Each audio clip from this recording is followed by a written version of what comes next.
How's it going, guys? I'm Josh. And I just wanna fly. Put your arms around. How do you do that to me? And this is Cross Talk. Yeah. Do you want a popsicle?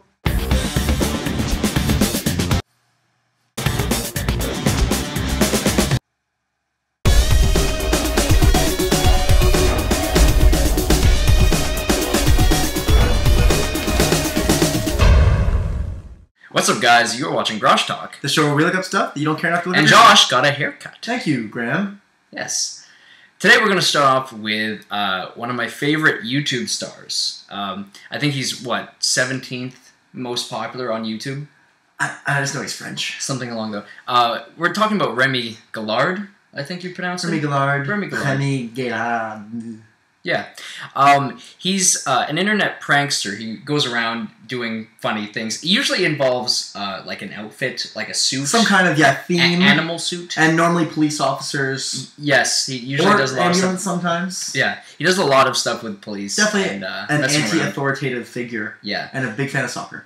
Very funny, though. Hilarious. Oh, yeah, the soccer one was amazing. The soccer amazing. is unbelievable. When France won the World Cup. And he was on the field. And he dressed up as one of the players, and he ran out onto the field. Unbelievable. Fantastic. Absolutely unbelievable. The things that he does should get people thrown in jail immediately. Yeah.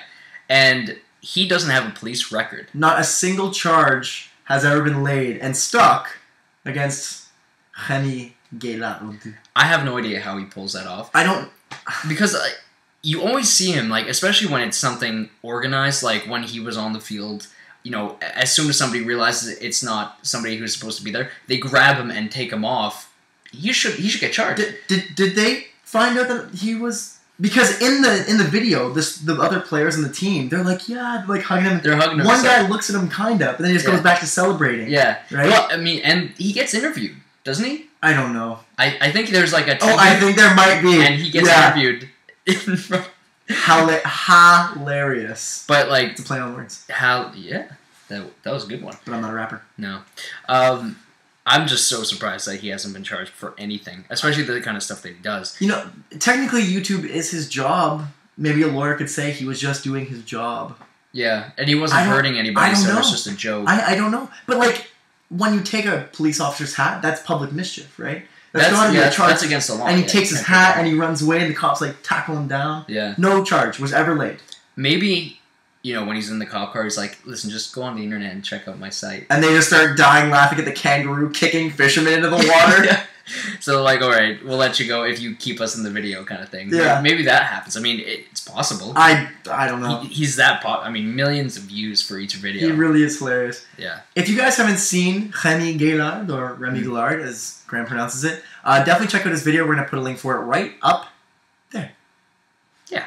So, while we're on the topic of tragic horse racing deaths, I want to talk about a young man named Neves in 1936. Ooh, we're going back in the day. Yeah, long time ago. It was a good year. We're hopping in the Grosh Talk time portal. Trademark.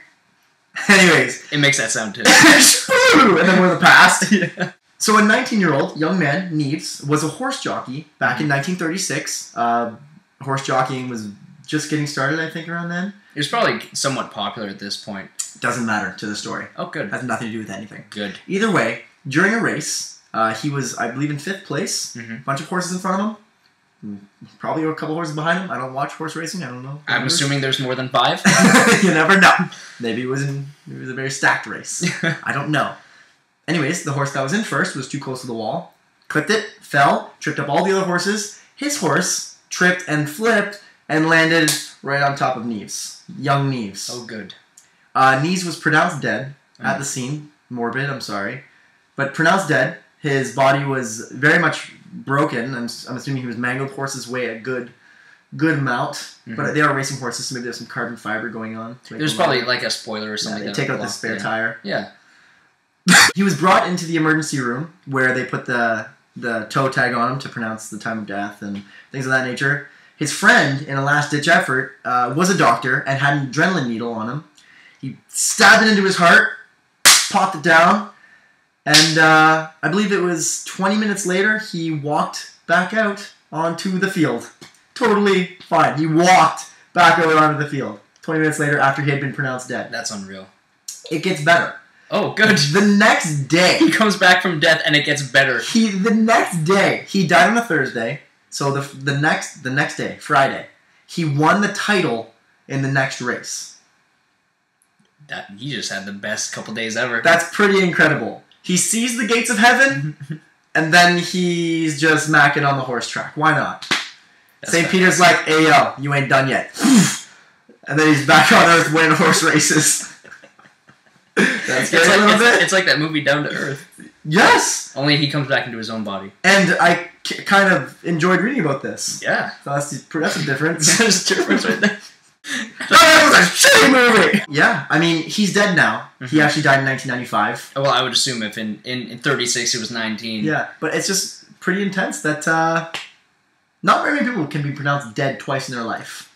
Yeah, that's pretty crazy. Yeah. I mean, I'm sure it's happened on the operating room table, but I mean, of course, in technology, exactly, yeah. Because of technology's advancements and things like that, I mean, it's probably a lot easier to resuscitate somebody after maybe their heart stopped, but I mean, Dr. Awesome just jabbing a needle into his chest, just, last-ditch effort, and then all of a sudden, he's up and at him. So I think what we all have to take away from this is everyone should be carrying around an adrenaline needle. Invest in adrenaline needles. Yeah. Yeah. Even just for pleasure.